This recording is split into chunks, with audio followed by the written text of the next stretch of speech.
If you've ever seen the movie Glengarry Glen Ross, where, the Alec Baldwin character is like, ABC, always be closing, right? That was his mantra. My ABC is always be creating, right? Always be looking at the next thing, looking at the market, looking at emerging technologies especially, and seeing what you can create.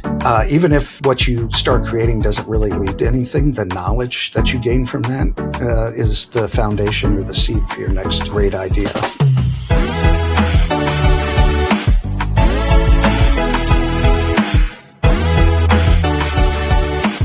Welcome to the Forward Slash, where we lean into the future of IT. I'm your host, Aaron Chesney, with my beautiful co-host, James Carmen. Today, we're going to be talking about tech entrepreneurship in the healthcare space. I'd like to welcome Rich Schramm, the founder of Fairwind Technologies. Rich has over 30 years of professional technology experience with a focus on internet-based solution design and development. He's worked with web development, architecture, emerging technologies, whole slew of things. He's had several CTO roles for various local businesses as well. Currently, Rich is a tech entrepreneur and a co-founder of Vizabli in Cincinnati. They have launched a new solution called Acute Care Engagement Solution, or ACES, which is working to put hospitality back into the hospital. Well, thank you. I appreciate the opportunity to be on the show, Aaron. Excited to have a conversation with you. So, Rich, I'm glad you could join us today and that you're trying to help make the hospital environment better. I recently went to the doctor and I went in and I told him, Doc, you got to help me. I'm a wigwam. I'm a TP. I'm a wigwam. I'm a TP. And he says, I'm going to stop you right there. You're 2 tenths. Nice. Yeah. I'm just letting that joke kind of just wash over me, Aaron. I really wanted to enjoy it and just bask in that joke. Savor it. The 2 tenths. That was a first class dad joke for sure. Yeah, that is right up there. I'm gonna put that in my database. Well, why don't we jump into it and talk about building solutions for healthcare industry? What kind of special problems do you see, and how is it different than, say, writing normal enterprise software? Well, there's a lot of it's interesting. The technology landscape in healthcare is very antiquated, surprisingly. And if you get into the industry, you'll understand why. There's a lot of restriction and regulation, and so once a product or a solution gets in place, it's very hard to displace it. Because the amount of work that is involved in vetting and configuring and making sure that solution is doing what it's supposed to do and not anything that it's not. You mean it's not like what I see on TV with all the fancy gadgets and 3D printing organ parts and all that kind of stuff? Yeah, I have not, in my experience, seen that. I've seen more, people using 10-year-old PCs, and it's almost like the telegraph days in a lot of places, especially when you get out into the rural hospitals.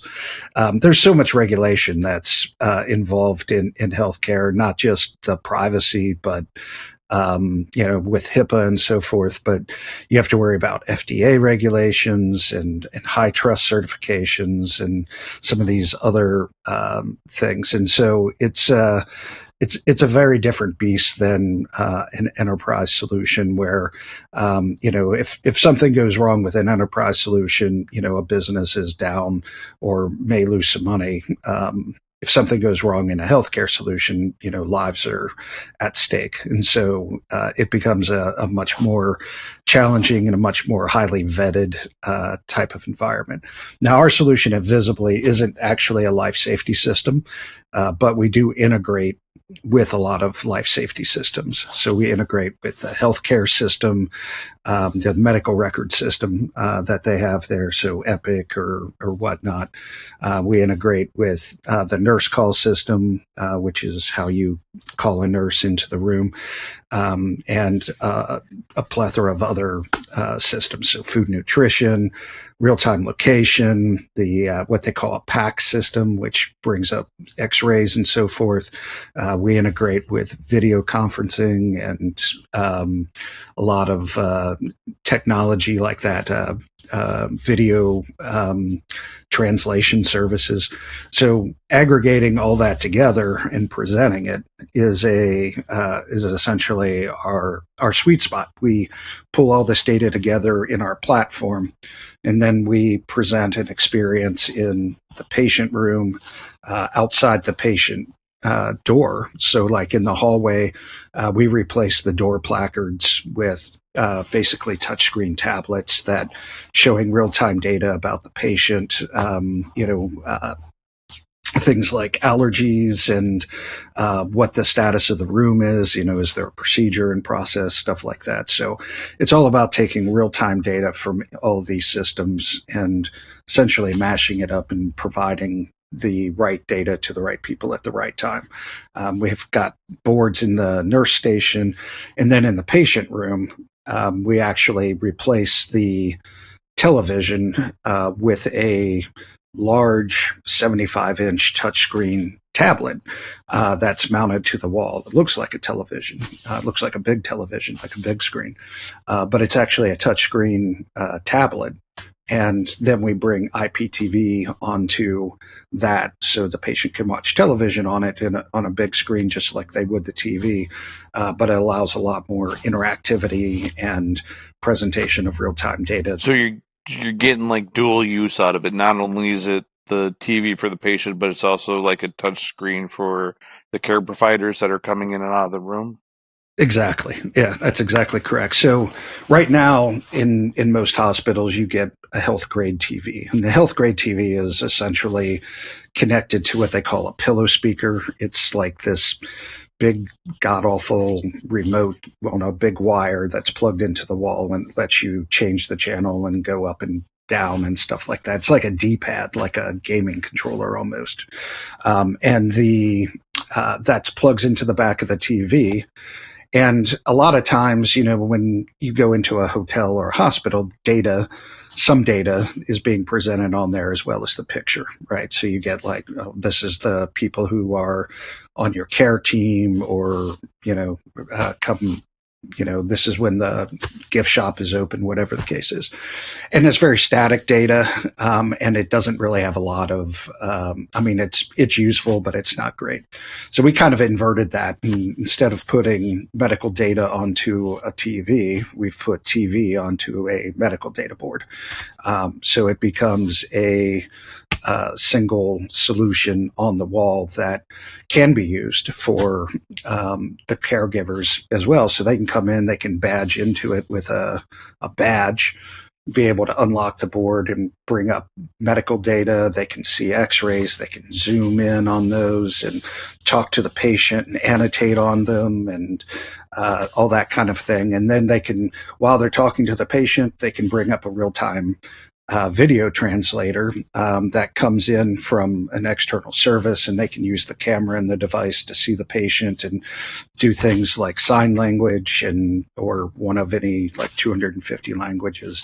So, so it's designed essentially for not just the patient, but there's really three segments that we serve: the patient, the patient's friends and family, and the clinicians. And so that's why you'll hear, if you're in the industry, you've heard the term patient engagement solution. This is why we call ours an acute care engagement solution, acute care being like a hospital. Mm-hmm. So it's an overarching solution that includes patient engagement. So the patient can order their food, they can watch television, they can control the lights and the blinds and all of that through our solution. But then there's also components of it that are allowing clinicians to badge in and get access to data that is, protected from other people, be able to interact with that, do rounds, save that data back to the medical record, all that kind of thing. And then at the nurse board, or nurse station where the nurses are monitoring, 30 patients on a wing or a floor. We put that whole census board up there, and we're showing, real time information about the room statuses and, is patient, visitors welcome or not. And that's things the patient can control, as well as, where's the doctor? Is the doctor in? Which room are they in? What warnings and precautions, all on like one large board. So it's really a very, very much a game changer in the healthcare industry, because it really provides a great experience for everybody involved. But we're also the only solution in the market that actually engages with friends and family as well. So we have like a mobile app that friends and family can download. The patient can invite people into what we call their circle of care. And those people get a notification to go download the app and set it up, and they get a special code specifically for that patient. And then when things are happening in the hospital room for that patient, like say people coming in and out of the room, medications that have been prescribed, whatever, the patient can specifically say, when they set up their circle of care, I want my Aunt Betty to only just know when visiting hours are, but I want my spouse to be able to see everything about me and everything that's happening. And then, maybe somebody else only gets a subset of that. And then those people, while they're at home or anywhere in the world, getting real-time notifications about events that are occurring in the hospital room. So it's like they're being kept in the loop. They're seeing what's happening. They can see the educational data that's been prescribed to that patient. They can get a notification that a nurse came in at 3 a.m. and checked on it. Especially if you're a parent, you've got a kid in the hospital, it's critical to be able to keep those kind of ties up. And then when the doctor's in the room and he's wanting to have a conversation with the patient, and that patient wants to bring in other family members, like they were in the room, they can just use the board and select all your circle members and say go. And it does a group video call out to the mobile app. So all these people everywhere in the world now brought back into the room in real time to be part of that solution. So yeah, we've really tried to again put the hospitality back into the hospital to make this an experience. I mean, nobody wants to be in the hospital, right? It's horrible experience for most people. But if we can at least make it better for people, and we can make it better not just for the patient, but their family members and their friends. And the clinicians, we can help save them work, then it's a win for everybody. So lots of questions. How Sure. was the HIPAA, like getting through, because I can imagine like, I'm giving access to my, my care information to different people through a system. How reluctant are the hospitals? Like, how did you get through this complies with all the HIPAA regulations and all of that fun stuff? How was that experience for you?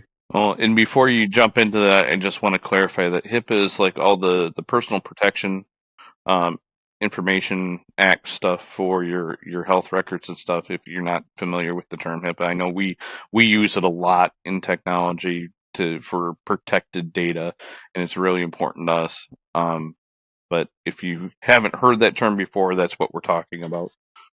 Yeah, there's a lot of acronyms in not only technology, but healthcare technology. Mm-hmm. So we also hear PHI for personal health information, and PII for personal other information. So there's a lot of that. And the HIPAA is actually an interesting creature, because there is no certification for HIPAA. And this is one of the things that I found very interesting when I got into the industry. And I think it's pretty smart the way that the government, if you can believe the government did something smart, the way that they structured this, because in the past, you would put in regulations, and by the time those regulations were actually enacted, the technology had already moved on. And so what they have done with the health insurance Privacy and Portability Act. I think that's what it stands Something for. like that. Portability Privacy Act. Yeah. Yeah. The what it has done is they've put in basically guidelines that have said there you have to meet commercially reasonable standards of protecting this patient health information, and you have to do certain things like end-to-end encryption. You have to have audit trails, so anytime that the data is updated or released or displayed anywhere and so on and so forth, that it needs to be audited. And there's some other set of guidelines, but there's no actual certification process. There's no body that comes in and says, this is HIPAA compliant or this isn't. As long as you meet these kind of general requirements, you are essentially HIPAA compliant. So there is no HIPAA certification. A lot of the privacy things come from the hospital itself. And so, there are some hospitals that are very much about like outside the patient room door, we display the patient name. And our system is designed very, very flexibly so that the hospitals can decide how they want to display that name. Do they want to put the first letter in the last three of the last name? Do they want to reverse that? Do they want to put the whole first name and no last name? So all these different ways that hospitals want to do it. Do they want to have no name at all on the board? And sometimes the medical record will say if this person is a VIP or maybe a victim of domestic violence, they don't want to have the names displayed at all outside the door. And so the system has to account for all of these different scenarios. Some hospitals are okay having like a list of allergies outside the door or a list of upcoming medications displayed inside the room. Some of them only want to say when the next medication is coming and not what those medications are.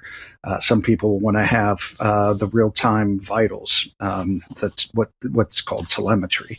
And so we integrate with telemetry systems. And so we can put right there on the board in the patient room all the hemodynamic data about, your blood pressure and pulse and temperature and respirations and all that.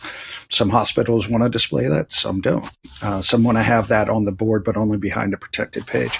So each hospital has its own very distinct set of rules regarding data that they want to keep private and not. And so our way of being able to deal with that, obviously we do all the end-to-end encryption. We basically do all of the audit trails. We're behind the firewall. So we actually run in-house in most cases, and not up in the cloud, except for the video conferencing aspect, which is necessary in some cases to be up in the cloud, but just that piece of it. But overall, the solution has to be adaptable, but at the same point in time, it can't be a custom built for every hospital, or we'd never be able to get anything done. So we've had to take a very dynamic approach of giving everybody the ultimate flexibility, how you want to lay out your screens, what they look like, all of that stuff, what data you want to be able to display, how you want to be able to display it, when it should be displayed. It's a very, very significant admin component that's part of that allows for all that. And that's essentially how we have been able to satisfy the HIPAA requirements for privacy and also the hospital's handling of PHI and stuff like that.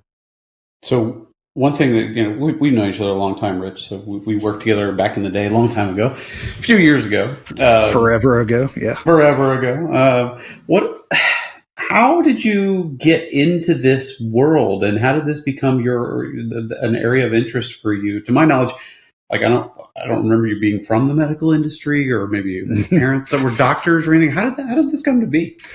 Yeah, it's kind of an interesting story. So I actually started. I left industry to become an entrepreneur back in the mid-teens, and I developed a solution that was near and dear to my heart because I have kids that are neurodiverse, both autism and ADHD, and a whole section of my family is like that. And probably I know I was never been diagnosed, but I was probably the poster child for ADHD when I was in school. I certainly put the H in ADHD when I was a kid. So I designed a solution for families that wanted to be more needed more help in managing their family and their children and making sure their children were getting stuff done, because we had the same problem. Our kids were, they really wanted to do well. They just, struggled with getting things done, getting it done on time, remembering to do things. And so I created a solution that was designed to help in that, and brought it to market, and it has not yet been successful. And so I once we launched it, we put it on the back burner. I realized I wasn't going to be able to, at that point, sustain my family with the revenue from that. And I learned a lot from that experience in different ways. I may have been a little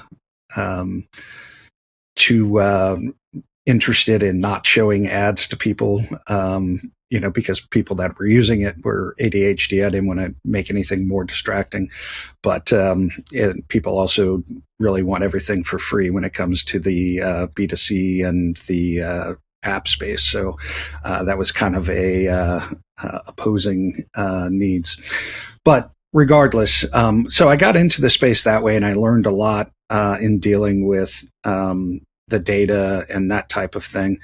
And then I went back into industry and became a CTO at a company that made healthcare grade televisions. And they were dabbling in the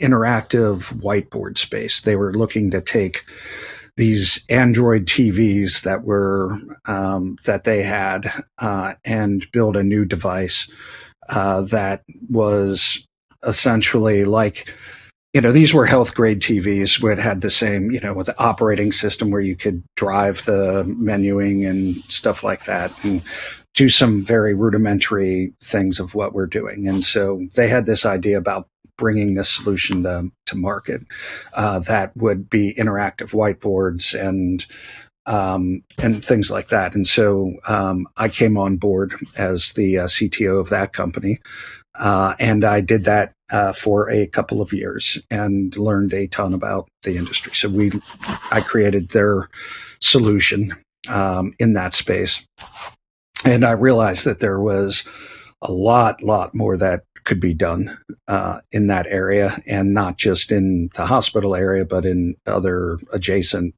verticals that were related to healthcare. And the owners of that company, it was a very small company, weren't really into doing any of that. And so I eventually left to start a company that, taking what I learned in that company and previously, and building a solution that would serve not just the clinicians, but also the patients and also the friends and family, all in one overarching solution. And so I left and started with a blank sheet of paper, and went through a process. And I actually brought in the team that had helped me develop my original app solution way back prior to me joining that other company, and went to work and designed out a solution that I knew was badly needed, and we were able to bring it to market. I got our first client, and that went really well. And it's just kind of gone from there. So we're installed in hospitals all around the country, and we're actually in the process of installing one of the largest hospital networks in the country right now. I can't say the name specifically because the project is in progress, but many thousands of hospital rooms throughout the system. Wow. So that's awesome. It's been that solution. They kind of pushed us even farther because we were actually brought in by a innovation consulting company, healthcare innovation consulting company that hospital system had hired to find the best solution in the market for what they were trying to do, because they wanted to build the hospital room of the future. And so this company interviewed us and 7 other people, including major household name vendors. And we won the deal because our solution was so much more flexible than anybody else's. When I designed it, I built it as a platform upon which you could create solutions. And that platform allowed us to be able to very quickly integrate with other technologies and add new features. And so they were like, we need you to make it so that the patient can just speak to the device, set my visitor status to no visitors and have the system do that, which is, basically building our own smart home assistant, but for the hospital, and keep it all locally because nothing can go up to the cloud, right, for security things. So what's the cool name you give it? Like if you're laying in my hospital bed and do I say, hey, vizabli, or what do I say? Like, is there actually the name? You say, hey, Vizzy. Vizzy. I knew it. See, it was kind of a half joking question, but I knew there had to be something cool there. Well, that's what's called a wake word, and it has to be very very unique and specific because the system is always listening for that wake word and then replies back. And there's no AI behind it. I mean, it's just natural language processing, and then that type of thing is certainly on the horizon. So as being an entrepreneur, obviously you're in your mind, you're always an entrepreneur, right? It's kind of one of those things you can't turn off. And because I get that too. I've always said, I just need my $1 million idea so I can break out and make it work. It's never a good time, just like having kids. There's never a right time for doing it. So I imagine it's kind of like cutting cord. That scariest moment is when you say, okay, I'm setting off now. In that first day is probably the hardest one. Yeah. But how do you prepare for that? And how do you know, like, or is it just like jumping out of a plane? You just got to go and do it. It's, I would say it's a little bit of both, to be honest with you.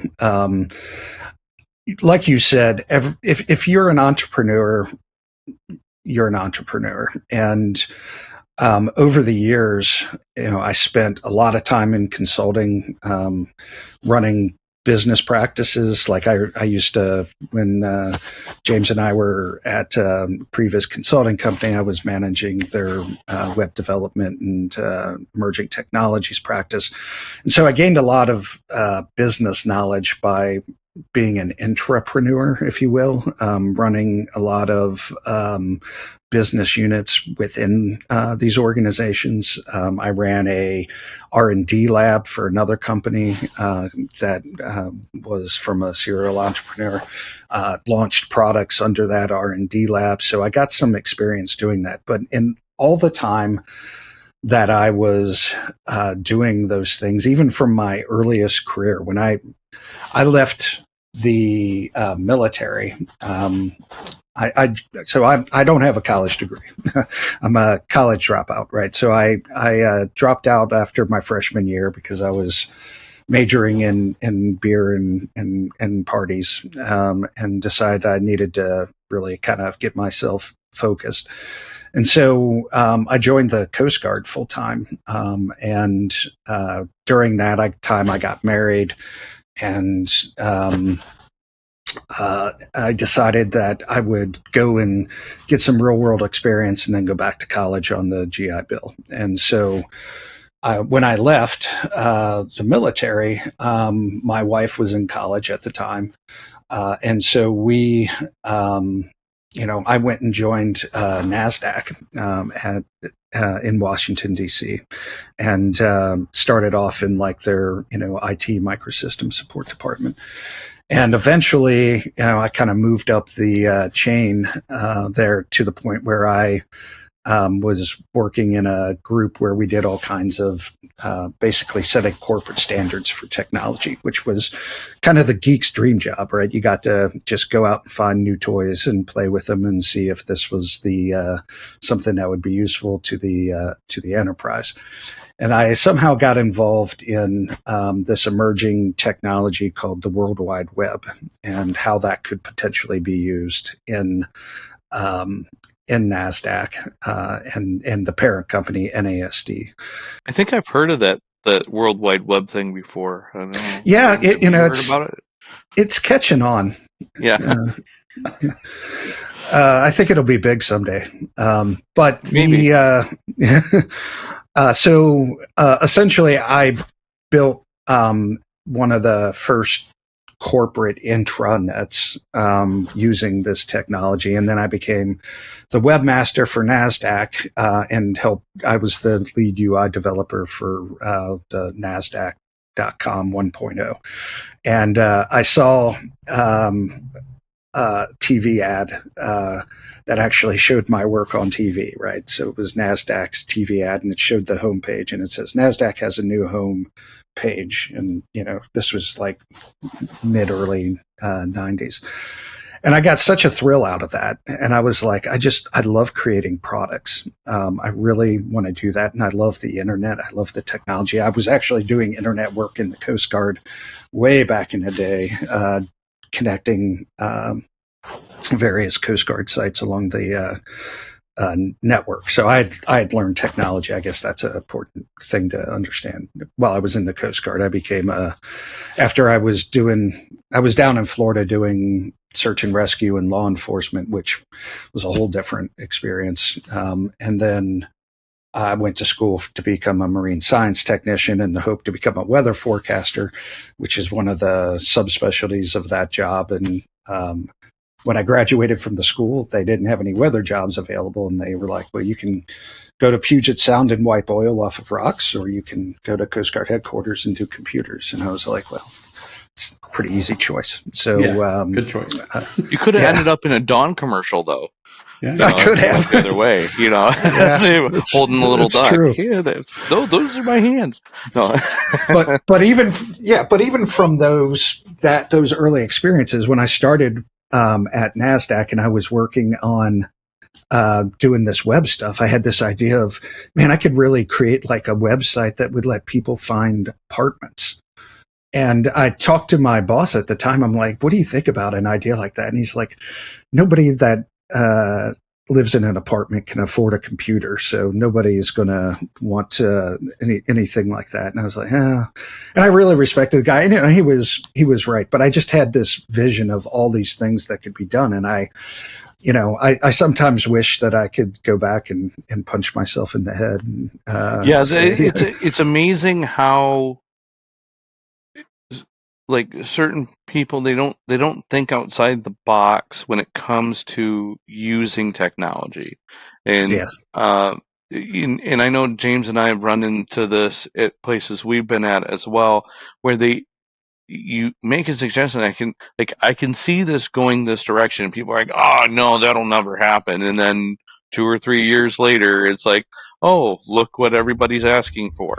And type of thing. And like the apartment finder is like, I've used an apartment finder before. Sure. And I'm like, yeah. And it's like, oh, this is awesome.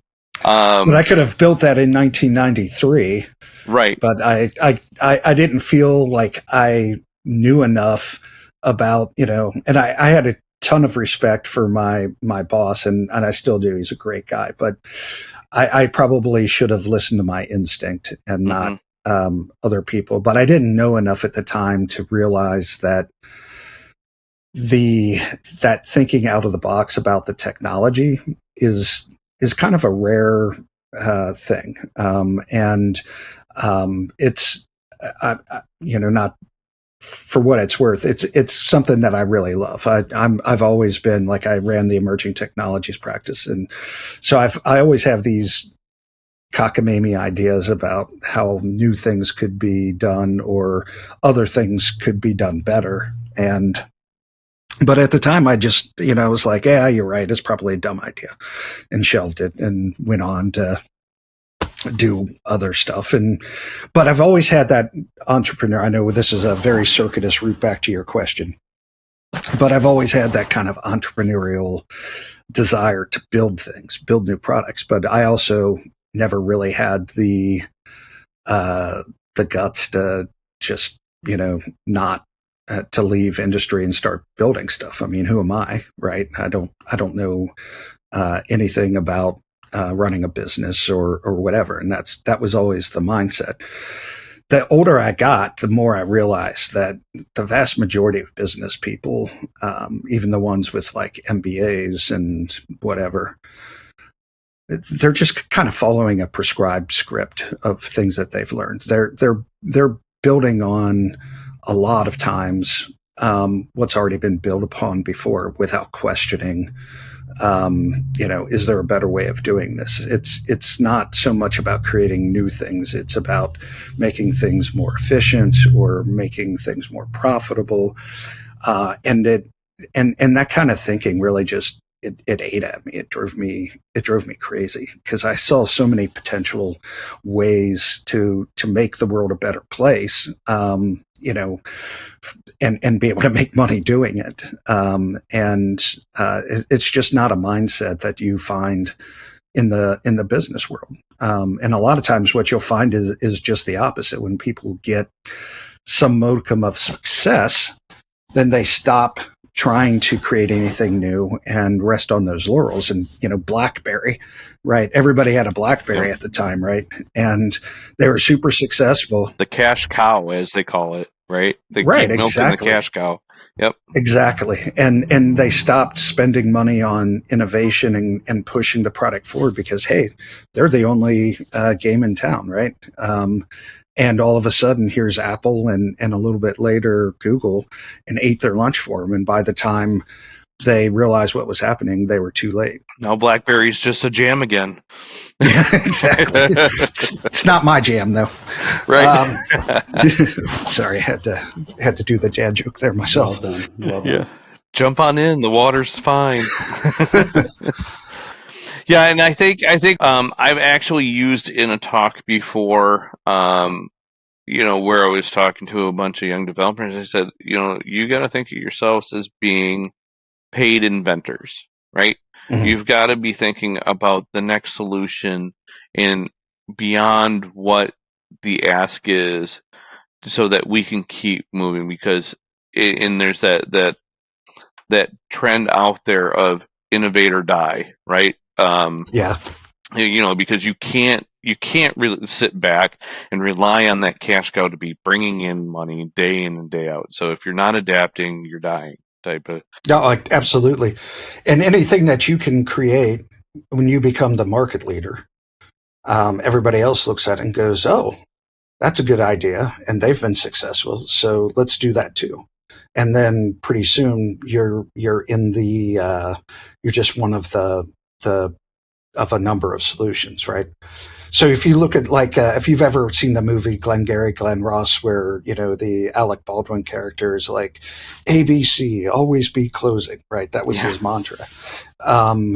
My ABC is always be creating, right? Mm-hmm. Always be looking at the next thing, looking at the market, looking at emerging technologies, especially, and seeing what you can create, even if what you start creating doesn't really lead to anything. The knowledge that you gain from that is the foundation or the seed for your next great idea. And if you are pigeonholed and you're just, in a cube, doing the same, AS400 programming over and over again, eventually that's all you'll ever be able to do. And so essentially, I just got, my entrepreneurial itch and my desire to create new great things and get paid myself for it as opposed to doing it for customers, overrode my intrinsic fear of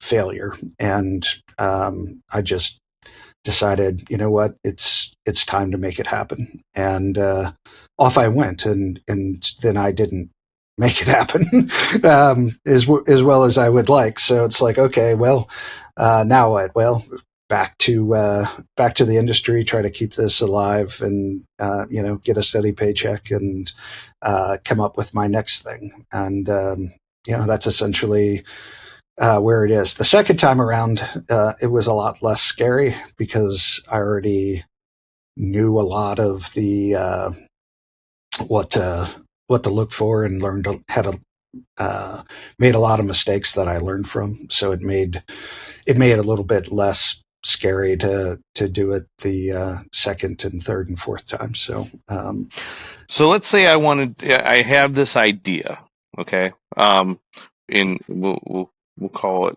some type of device or software concept idea. Like, what kinds of advice would you give to somebody that says, I want to build this and I want to market this and I want to make this my company?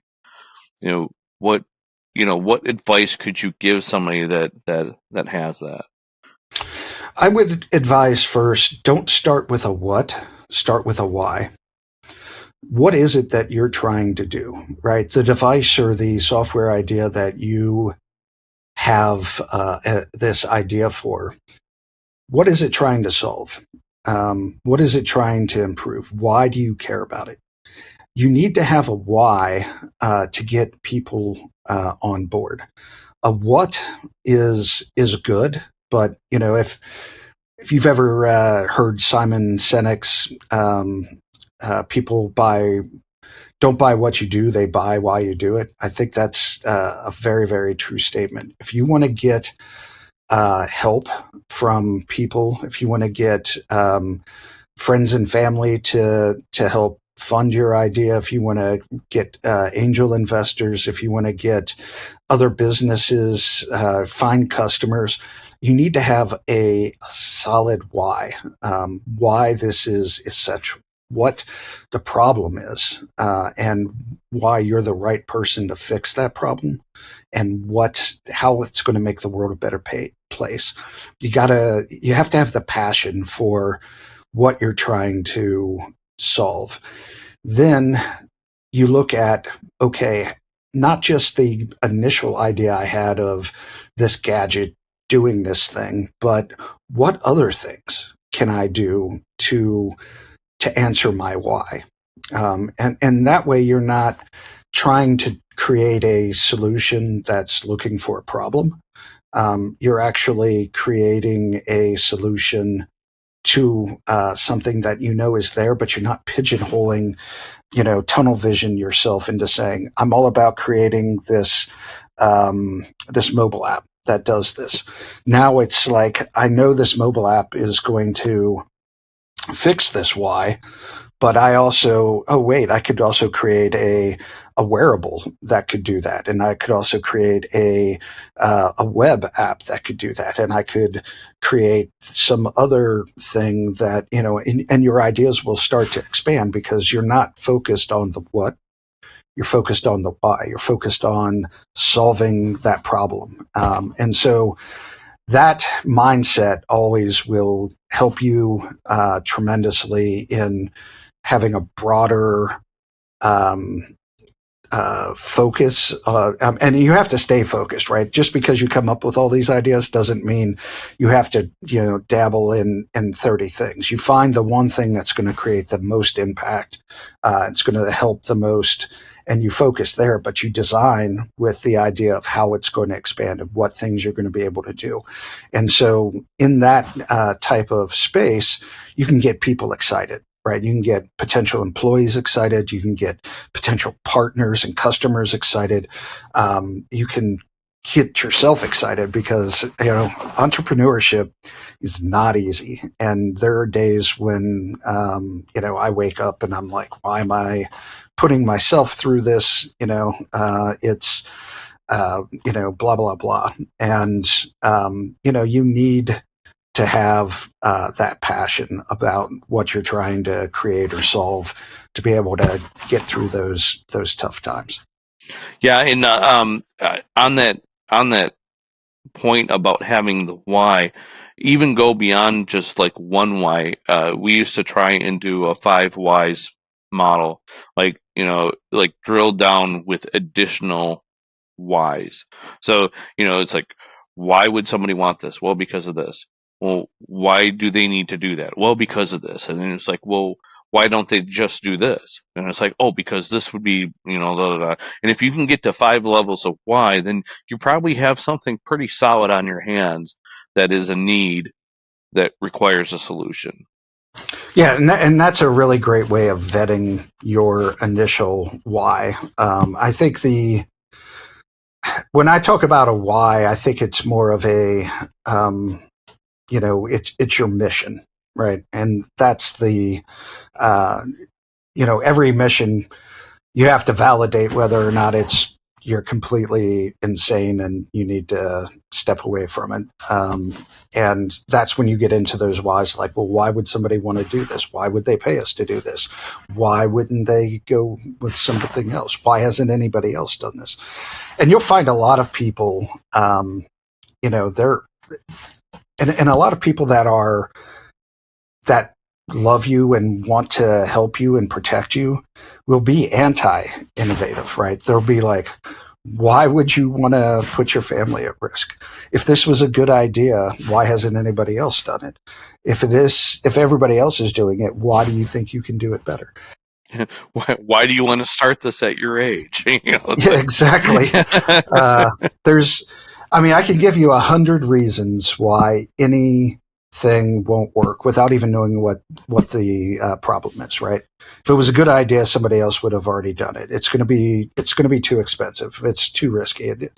And the people say that because they don't, new things scare people, and especially in hospital technology. Oh my God, dealing with the culture of no in a healthcare setting is it's astounding that they are even using computers in the hospital, just because of how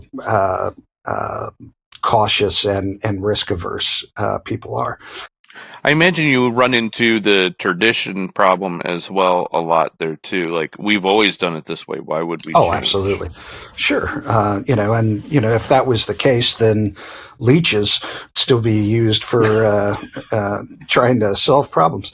And some of it's also ego driven, right? And especially in the healthcare industries. If you know anything about the hand washing, doctors were just very set against having to wash their hands throughout history. It was insulting to say that they were dirty, it wasn't until the mid 1870s, a hospital in Vienna noticed that doctors who were working on cadavers and then went to deliver babies, the mothers and the babies would die a lot more frequently. And so the person there at that hospital finally put an edict down saying, you must wash your hands before you deliver babies. And guess what? The mortality rate for babies and mothers went way down. But you have to provide that kind of information to people. And I think you're going to see a lot more of that nowadays, even with AI. Recent studies just in the last few days came out from Stanford where ChatGPT was actually able to better diagnose something from a medical record than doctors were. Right, ChatGPT got it 90% of the time, and doctors got it 76% of the time, something like that, the mid 70s. So it's interesting you bring up AI, because that was actually kind of where I was looking to go next, was especially with like the entrepreneurship and the biggest thing being AI that we've heard about is kind of, I've seen it equated to the beginning of the internet is this AI trend. Yeah.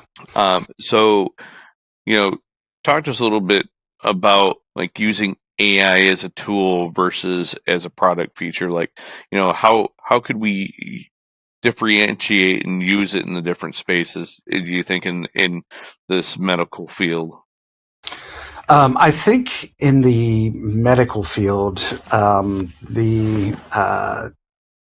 it's going to be a challenge for any number of reasons. There's a ton of risk averseness, obviously, like I've said, in that whole industry, and that risk is not only about data protection, it's also about misdiagnosis and basically having making mistakes in the health environment, and I think there's some job protection issues as well. So I think of all the places that AI is going to struggle for adoption the most, it's going to be in the healthcare space, and I think that's probably in the state that AI is in right now. That's probably a good thing. I think it can be used as a tool. I think it can be used as an assistant in healthcare for doing things like, aggregating data and looking at patterns and finding trends and that kind of thing. But I wouldn't put any faith in it doing much more than that. I mean, diagnosing a thing, I think that's a tool that a doctor should be able to say, look at my case file and give me a diagnosis. But nothing, you can't just take that and say, okay, prescribe this medication because ChatGPT told me that, right? You have to have some experience level, right? The human level experience. So I think using in a AI in the medical industry, I think is going to be for a long time in the area of being one, doing natural language processing, NLP. So nurses can chart into the microphone in the room. Like we were talking about, the patient right now has the ability to speak to the, hey, Vizzy, turn on the lights or lower the shades, or set my visitor status to no visitors, right? And these are not life safety type things. If you chart wrong, that it misenter data into the chart, and somebody uses that data to change a medication, something like that. I mean, that's a life safety issue, right? So I think it's going to be in dribs and drabs, and it's going to take a huge ton of vetting. So it's going to be more providing doing the scut work that nurses don't want to do. They'd rather not type, right?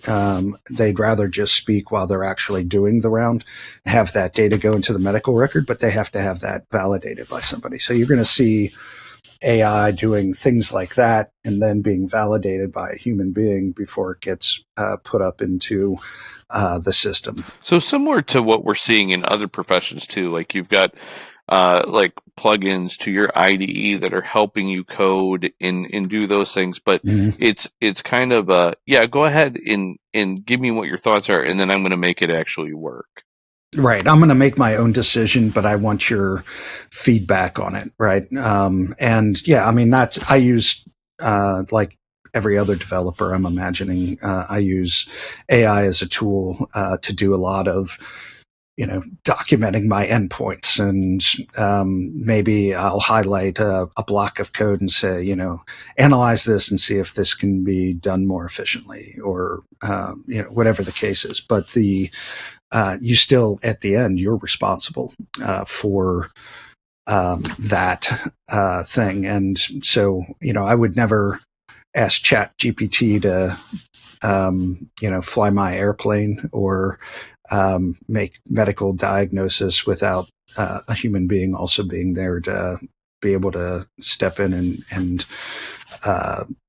do that. And it's really, really good at doing things that would require, analyzing a large amount of data, right? So you can look at a patient's medical history that a human doctor just doesn't have the time or whatever to do. But you look at a 20-year history, the Chat GPT can go through that in a couple of seconds and say, well, based on over the last 20 years, all these admissions have this one thing in common. Maybe we should be looking at that. And then, surfacing that to the doctor. Oh, I've been thinking it's this, and it's actually lupus or whatever, but I never, saw all of that together. So I think, that's the place where it's going to be used the most as an assistant. But it's going to be a long time before you have automated robot doctors that are intelligent coming in and diagnosing and prescribing for you.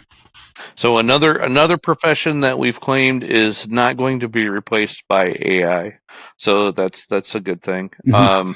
Because that was the big thing when we heard AI was going. It's like, oh, it's going to replace all the developers. No, it's not.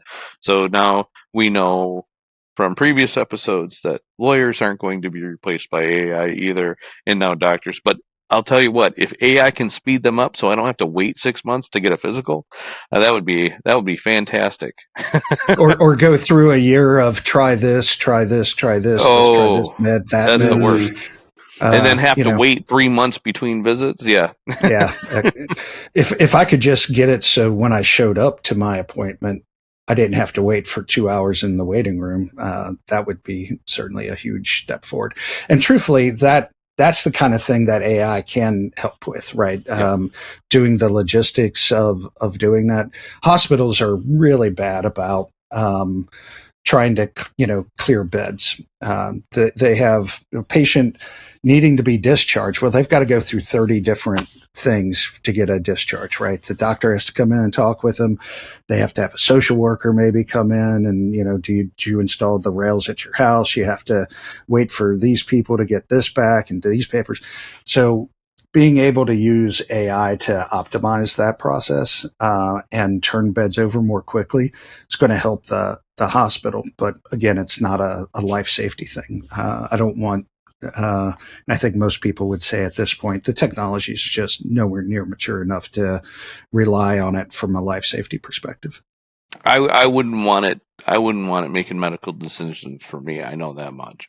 Yeah, exactly. I think where generative AI is in, as you said, Rich, is being able to look at information and maybe because of the way it's built based on vectors and similarity, it can find connections between things that our human brains might not be able to as quickly as easily.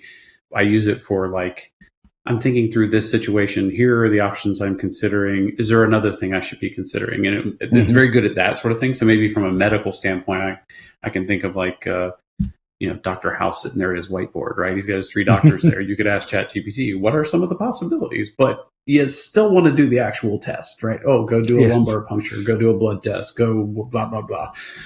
And by the way, Dr. House would say, it's never lupus. So you can just... right.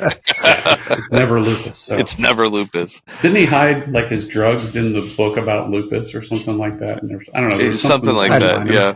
Is Vicodin.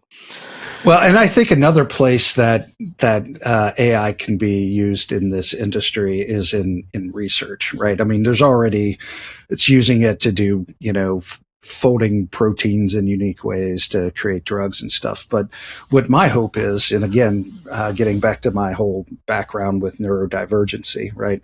I would love to, I feel very strongly that ADHD is part of the autism spectrum, right? I've got a child with autism. I've got 3 children with ADHD. And I see a lot of overlap in that, and it's not right now, and that's fine. It doesn't really need to be. But I feel like from a epigenetic standpoint, there's genetic propensity towards certain things, and then those genes express themselves based on environmental things, right? And I feel I'm hopeful, and I may be wrong in this, but I'm hopeful that by feeding a huge corpus of data into an AI thing about people with a specific diagnosis of ADHD or autism, and as much data as you can about those individuals, that it can find a pattern of, oh well, gee, everybody that whose mom drank Diet Pepsi and ate Snickers bars during the pregnancy ended up with, whatever the case is. And don't Mars and Pepsi don't come after me. I'm just using that as an example. But, the net of it is there's, my mom had ALS and horrible disease, and would love to find a cure for that. But I think there's an epigenetic predisposition for that as well, because her best friend, who was also a nurse with her at the same hospital and went to the same nursing school, she just got diagnosed with ALS as well. And the chances of that is astronomical. So I'm looking at it and thinking, what is it about, and they're like best friends. So they also they co-owned a lake house and all this stuff. So they were around a lot of the same environments, both in nursing school and in the hospital and out at this, this lake. And they spent so much time together. And for the 2 of those things, which is a very, very rare disease as it is, for the 2 of them to end up with that, there's got to be a correlation, right? But it's so much data. There's so vast amounts of data to try to find that it's just, I just don't think it's humanly possible. So I'm hopeful in the future AI will be able to process all that data and be able to look at it and say, aha, this and this together, here's this correlation. And guess what? It's not vaccines that cause autism. It's other things. But having a computer that actually has real unbiased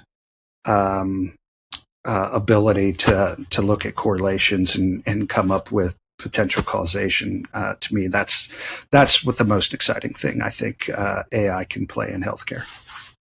Computationally, we're absolutely there. It would be a matter of just gathering the data, right? All the exact data point from 2 different people throughout their history of their life and all that kind of stuff. I think that's going to be our big problem is coding these people into a big vector, right? I mean, we did hundreds of billions of data points on these vectors for the large language models. So computationally, absolutely, we're there if you can get the information. But yeah, so it's just I think that's going to be the key, is figuring out how do we vectorize everyone so that we can do this and help embed them. Yeah, and vectorization is a great application of AI. I mean, I'm using that. You were talking about how could this be used as a feature, I'm developing some solutions right now, a recommendation engine that is based on a pretty sizable sample of data, and using AI, through the API to vectorize that data and put it back into a vector store, and then use that for retrieval augmented generation in my thing. So when the consumer is of this chatbot is asking for a recommendation on something, it can look first at the tool, the RAG, and look for products there, and retrieve that data, and then it can use the internet as a tool. Like ChatGPT has the internet API, and it can actually control your computer now, which is kind of crazy. But but it has a tool to go out and research on the internet, and it has its own built-in training. And so being able to use AI to pull all of that data together and then clean that up and filter it and summarize it and bring, pull that, average things out and say, well, if you like this, then you'll probably like this. That's a great use of AI, and that's one of the areas that I'm focused on right now for a particular startup venture that I'm working on. And then also being able to use AI to create agents to go out and continuously keep my data up to date and revectorize data and stuff like that is super important, because that's a ton of kind of scut work that I would have to pay a person to do that I can pay AI to do instead. So this has been a really good conversation, and I've enjoyed talking with you. We need to move on to our next segment: ship it or skip it. Ship or skip, everybody, we gotta tell us if you ship or skip. So the way ship it or skip it works is we're going to throw out a topic, and you either say ship it, as in, yes, keep this, I like this idea, or I like this technology, or skip it, as in, no, we don't need to be doing that kind of stuff, or it's not ready, maybe in limited applications. So with our first one, James, you want to give us our first ship it or skip it topic? Yeah, I was trying to come up with stuff related to specifically around the startup culture and startup, that world for you, since that's a big part of your world. What about like skimping on code quality for getting your MVP out to market? What do you think about that concept? Ship it. I would say that technical debt is something that a lot of startups contend with. But if you want to cut corners on the back end to be able to get a product out to market quickly and get validation of, product market fit and things like that, you could spend a lot of time creating super perfect code and then have it just not be well accepted in the marketplace. So get it out there, get it tested. If you look at Eric Rice's the Lean Startup, it's very much that model of iterate often and see what works, and then go back and fix up the stuff that does, but don't spend too much time working on something that just may not have the legs in the first place. I'm gonna be a little bit towards the other side. I'm gonna say skip it to a certain extent. I agree with the don't gold plate it, but also don't create broken windows, because that first version, if it does have legs, it needs to go, then you've already got something that you have to go back and fix. So you're already incurring maintenance costs at the very beginning. So I'm more on the skip it side, but don't go crazy with trying to make it perfect on the first go around. And I would say the viable, right? The minimum viable product. That's the question, right? I mean, you don't want to skip or ship things that are broken, but it's only enough to make it viable, not perfect, I think is more of my mentality. Yeah, I think I'm ship it with, a caveat, obviously, like if it's security, you're putting people's information at risk or something like that, I probably would shy away from that. I want to make sure, but yeah, you absolutely can shift to production with debt involved, and you want to get you want to get that feedback loop going, right? You want to get something in front of your customers and learn more about, how is your product really helping people? Is it changing their lives? And I'm with you. Like us developers, we tend to want things to be perfect, and perfect often becomes the enemy of good, right? And we want, well, I'll just get it to 99.5% code coverage or whatever, and no, just get it out there in front of the customer. We can clean stuff up later. And honestly, a lot of these solutions end up having to be rewritten for scale anyway when we get into B round funding and whatnot. So yeah, I'm with you on that. I'd say ship it. Our next one is building a hustle culture for your startup. Well, again, I think we're into definitions of what a hustle culture is. I would say skip it. I'm more of a passion culture, right? I want people to hustle because they're passionate about what they're building, not because they're afraid of losing their job or their equity. When I think of hustle culture, I think of, you've got to work 80-hour weeks and so on and so forth. That becomes a given if you have a good enough why, and people are bought into the mission. They want to put the effort into it. So if it's about everybody has to work for peanuts and 80-hour weeks, if they're not bought in, I say skip it. I'm with you on skip it. I agree with you on the why. You absolutely want people bought in on your purpose. Why does your company even exist, right?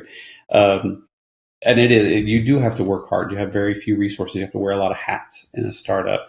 I think making sure that the founders, it's going to be really hard to expect other folks to have the kind of buy-in or investment, and they're not going to be vested in your vision and your dream and everything as much as you are, because you're the one who tends to make the most money. So if they do have some skin in the game as equity or they can options and those sort of things, I think that does help a lot. But yeah, just expecting people to work 80 hours a week to make you rich, I would definitely go skip it on that, because that kind of culture is not sustainable. If you are going to build a business beyond the startup,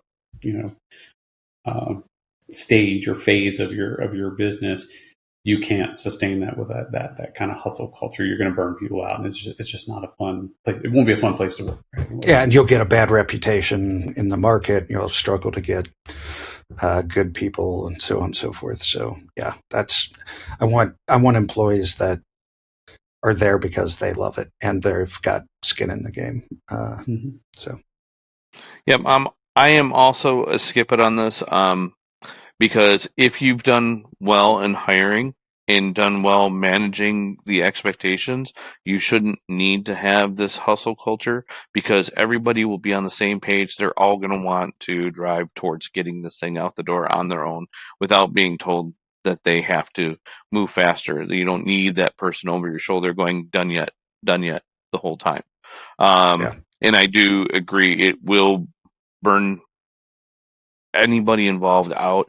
The expectation should be set up front that you're going to have to wear multiple hats. We don't have the kind of manpower in a startup to fill in all the slots. You're not going to have full teams. You may have to be QA one day and product manager the next day, and that's just the expectation. So come in expecting to have a change of hat at any given moment, but you have to believe in the product, and we have to move forward as quickly as possible without burning everybody out. And I really think with that passion culture, you need that play hard, work hard kind of mentality, just so that you can let go and reset. Because if you don't recharge the batteries, they're just going to go empty, and you're going to be dead on the side of the road. Right. And I think you make a really important point about setting expectations up front. The last guy that I hired, I tried to talk him out of taking the position. So when he came on, he was actually working for Meta. And I said, you don't want this job. And here's why. And I went through all the reasons why this was, not something he would want to do. And in the end, he was like, I still want to do it. It's like, all right, well, then you know what you're getting into. But, I'm not lying to you when I say, it's high speed, low drag, wear a lot of hats, whatever the case is. And if you're not up for that kind of culture, then it's not a good fit. And so, yeah, I totally agree. You have to set those expectations up front, and that's part of building the passion within your team.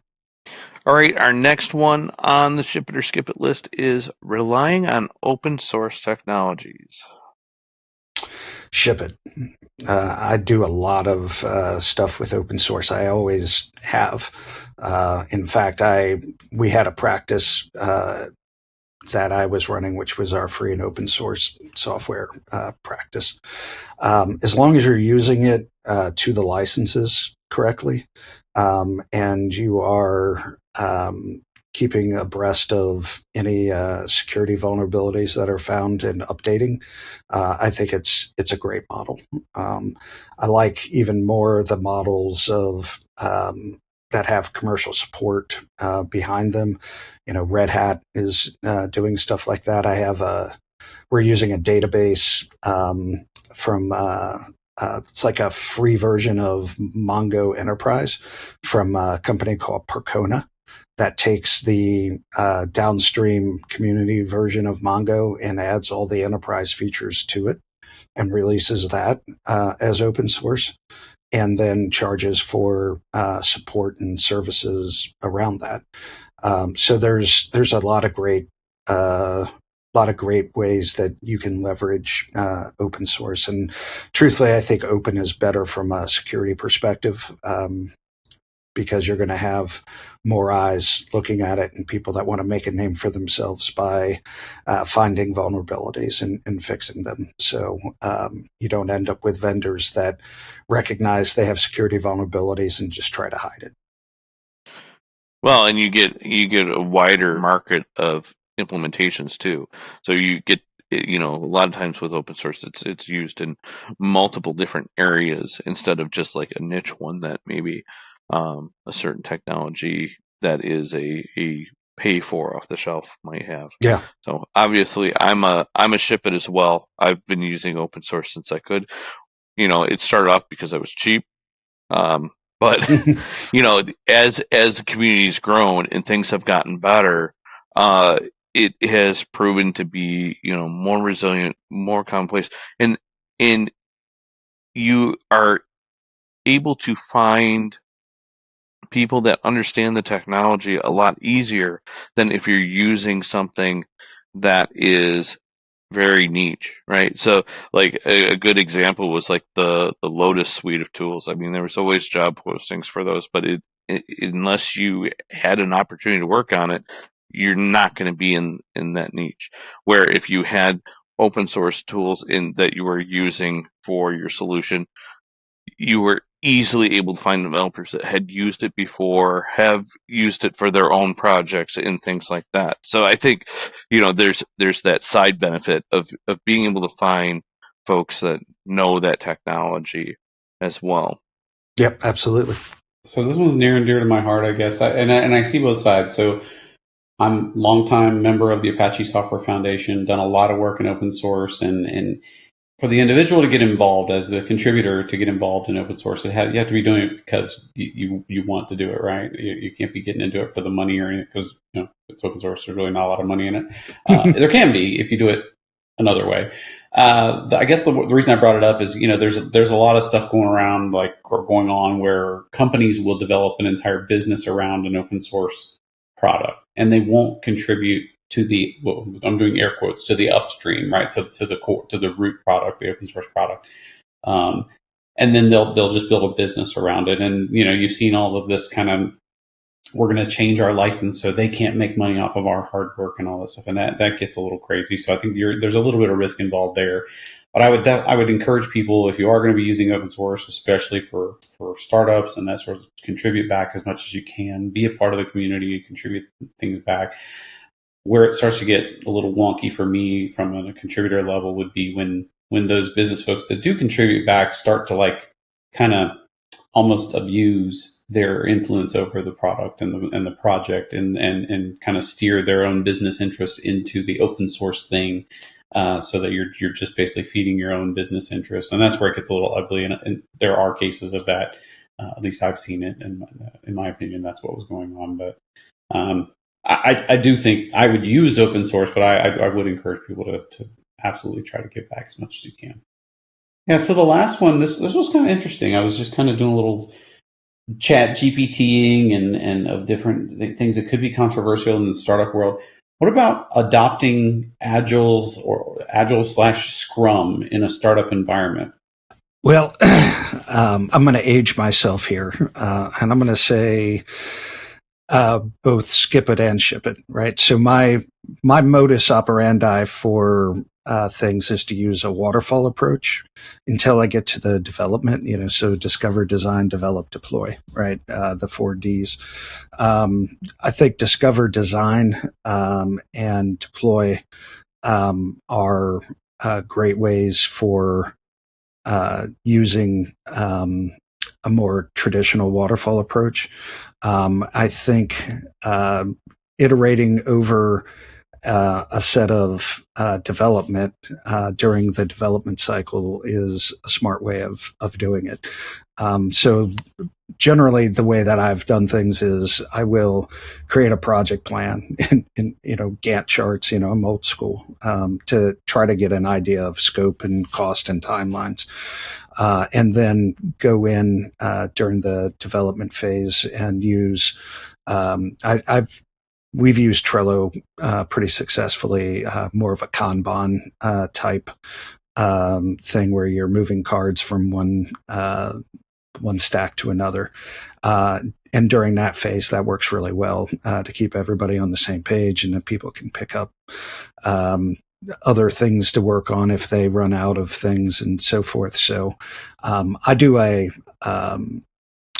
that type of approach. So I'm not sure if I can say ship it or skip it, because I think it's not an either or. I think it's an and. Yeah, I am a ship it on Agile, skip it on Scrum. And with some of the same things, you need to have your discovery phase in there. Once you've had a successful discovery and you move into continuous planning, and then with that, I think a Kanban methodology is better for a start, because then as the work comes in, you can just pull off the top. And if you've built your team in a startup fashion where you've got those people that are wearing multiple hats, it's just take the most important thing and run with it. Just go, go, go, right? And just burn down that stack, get to MVP, rinse and repeat, and then move into your iterations. As you grow larger, then maybe Scrum works better for you at that point.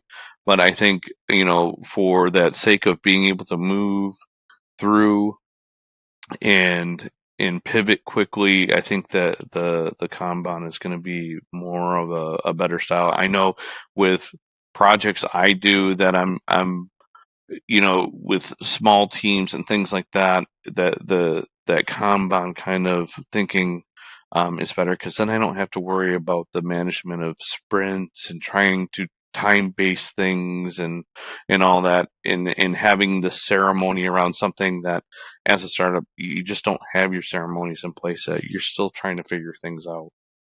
So I'm a ship and skip as well, but on the Agile side, yeah, I definitely need that discovery up front so that we know what we're doing. You got to have that discovery phase. And we just did an episode all about discovery and why it's important. So, go check that out. Our little shameless plug there. Absolutely. Yeah, I mean, anybody who's talked to me for 5 minutes probably heard me say something along the lines of big A agile versus little a agile. So I'm all for agility. I don't know if I'm for, what I know we're a consulting company, but I know consulting companies get a bad rap for, selling big A agile, right? You got to come in and do these sprints. And that's been a very lucrative business for folks through the years. And it's caused agile to get a bad name. But I think if you stick kind of to the principle level of agile, I would value that in a startup, and I think it's good to get those habits going early and not rely on, we've got to write down everything in requirements definition and a huge document in order before we can start writing any code or getting anything in front of our users. So that analysis paralysis, it just gets worse over time. So I would definitely build in agility into my company. if I was trying to get a product out to market in front of my customers as quickly as I can. I think that's important. Scrum, maybe later. Maybe that's a big maybe. Maybe not. One of the things Scrum they say that it helps with is that kind of that cross team planning and coordination is what Scrum is supposed to help with, and even like SAFe or something like that. But stick to the principles. Go Kanban, stay lean. I would be careful with Kanban. They always say us developers. We're like a gas. We expand to fill up any space you give us. That's that's what we do, right? That's why the sprints don't work if they're 4 weeks, 6 weeks long a lot of times, because we're like, I got 6 weeks to do this one little story. No, you don't. You got as long as it takes you to do it, right? Just do the work. So anyway, yeah, I'm ship it on little a agile or agility as a principle. Yeah, I think it's in a lot of. I think what all of us have said is skip the dogma and go with the spirit of it. And that's exactly. Be pragmatic, not dogmatic. I've said that to our folks a lot. There you go. That's perfect. Okay, I believe it's time for the lightning round.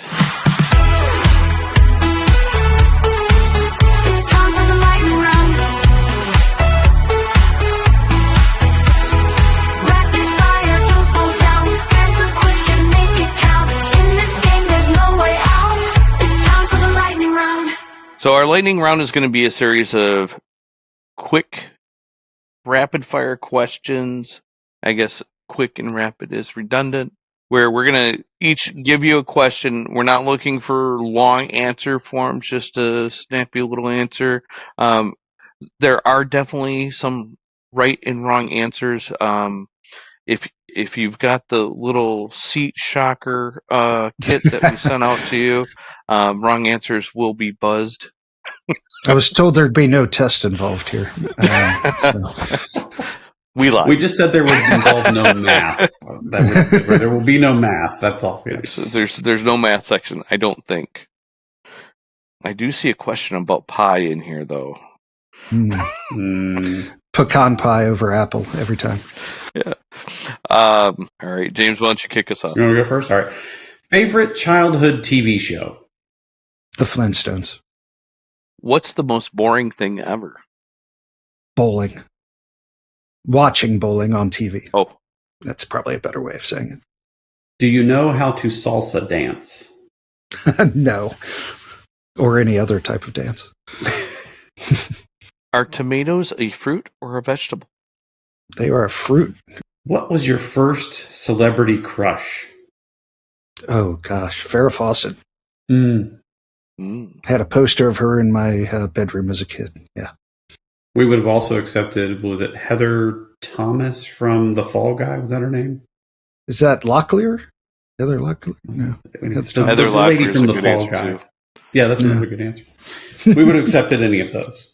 Okay. So well, no buzzing necessary. For that. I haven't gotten zapped yet, so I guess I'm on the you're right doing track. you're doing great. Yeah, I think mine was Daisy Duke.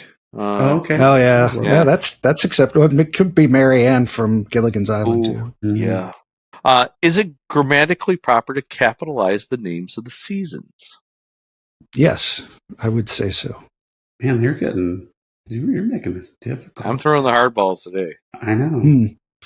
Do you have any friends taller than 6'4"? Yes. A good friend of mine, Joe, is 6'7".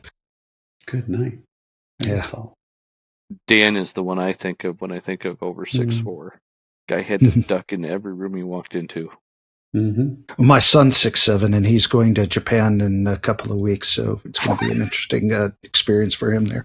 6-month internship in Japan, so he's going to come back hunched over. Yeah, right. He's not going to fit anywhere. Most embarrassing store you might be seen shopping at? Wow, that's a great question. I'm going to go with, I would have said Kmart, but I think they're out of business now. So yeah. I guess it would be the discount liquor and cigarette store across the river. This is a timely one. How do you feel about cranberries? Oh, yeah. I like them jelly, but I don't like them cooked. So I like cranberry jelly out of a can, plop. But that's about the only way I like them. Now, and why do the ends taste better? You know what I mean? Like, why is that? I've not experienced that. That's the first I've heard that. We always fight over who gets the ends that like molded to the. Well, now I'm going to have to taste test it. That's where all the botulism is. The botulism settles. It's that extra flavor there. At the seals of the can. That's where all the. Okay, that's good. That must be what it is. That explains the tick. Yeah. All right, this is kind of relevant along those same lines. Along the same lines, do you Instagram your food? No, I don't Instagram at all, actually. So no. I think that finished our lightning round. We're done. You survived. Wow, I didn't get shocked, so I'm shocked that I wasn't shocked. So you did great. You did fantastic. Gold star. Wow, thank you. I think you're the highest score this week. Okay. Podcast. Well, good. Yeah, definitely the highest score this week. Yeah, and this is your only one this week, right? It could be. So far, the day ain't over yet. Yeah, right. That's awesome. Well, that concludes this episode of the /, where we lean into the future of IT. Make sure you subscribe to this podcast for future episodes. I'd like to thank our guest, Rich Schramm, for talking with us about entrepreneurship in the healthcare industry. I'd also like to thank my beautiful co-host, James, and all of our production staff that make this podcast possible. I'm Aaron Chesney. Thank you, and stay curious.